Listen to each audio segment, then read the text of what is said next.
we recently acquired an interesting chemical, sodium hypophosphite.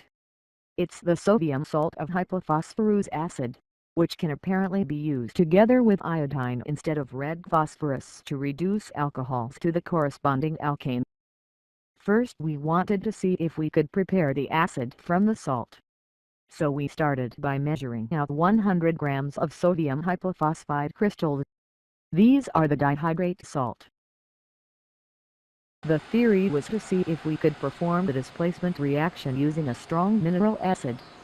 So we measured out 30 ml of concentrated hydrochloric acid initially. This is half the molar equivalent. We placed the salt on a hot plate and then added the acid to the crystal.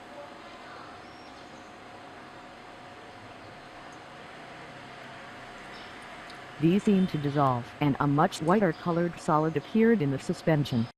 This is a good sign that sodium chloride is being created and precipitated due to the concentration. We gave the mixture a good stir and heated it on a hot plate. We then prepared a further 30 ml of concentrated hydrochloric acid, which should make up to 1 mole of HCl per mole of sodium hypophosphite. We added this to the hot mixture and stirred again. You can see that the white crystalline deposit is quite thick and different to the original salt.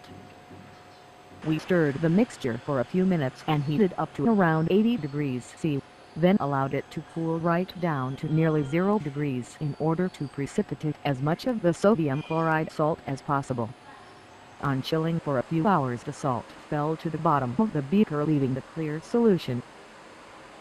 So we set up for vacuum filtration and removed the white salt from the liquid.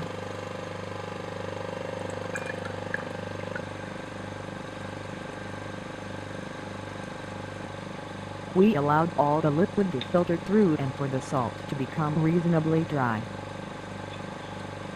We ended up recovering 40 grams of sodium chloride, as you can see here. It's slightly damp, but even so, according to the stoichiometry of the reaction, we would expect 47 grams to be produced in total. So this is not bad at all.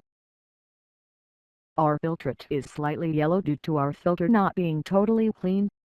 However, it tells us that we've got a lot of hypophosphorus acid as hypophosphite and hydrogen ions in this solution. So we transferred this into a 250 ml flask to see if we could distill some of the water.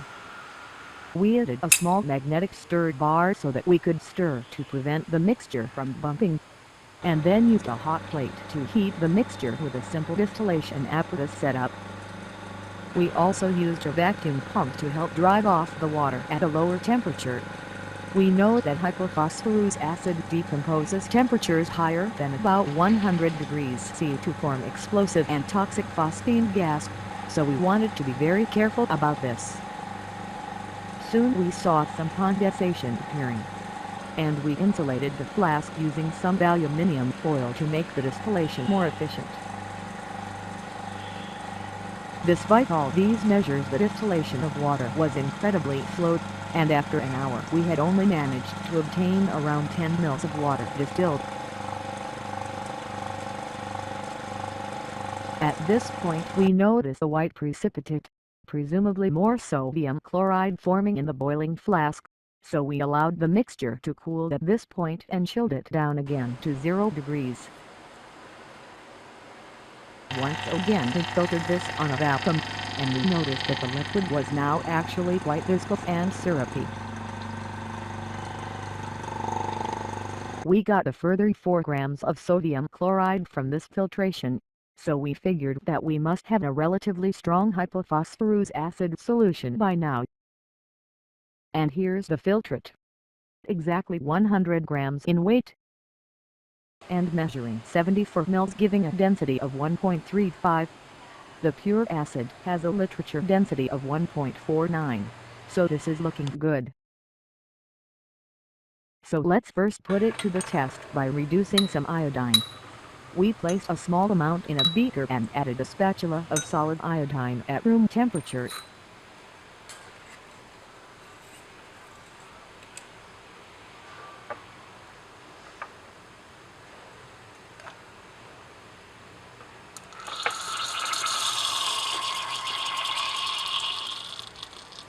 I'd say that worked pretty well. Maybe a bit too well. Let's now see if the acid can be decomposed by heat. This will also tell us how safe it is to boil for reflux. We heated a small amount in a beaker on a hot plate. First we got some condensation, then very slight boiling, then tiny explosions.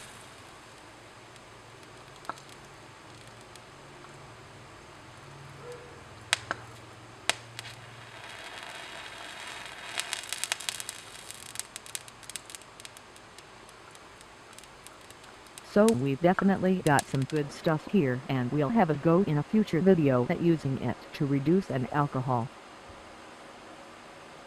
In the meantime, we'll leave you with our final experiment, evaporating the liquid to dryness on a glass petri dish.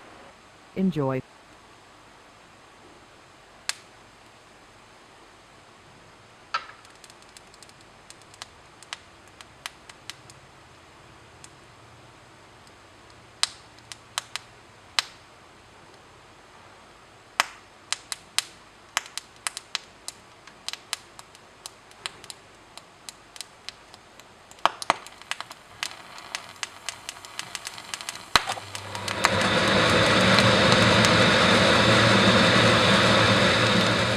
The hot plate is only at about 150 degrees C, so this is a good warning about the reactivity of this compound.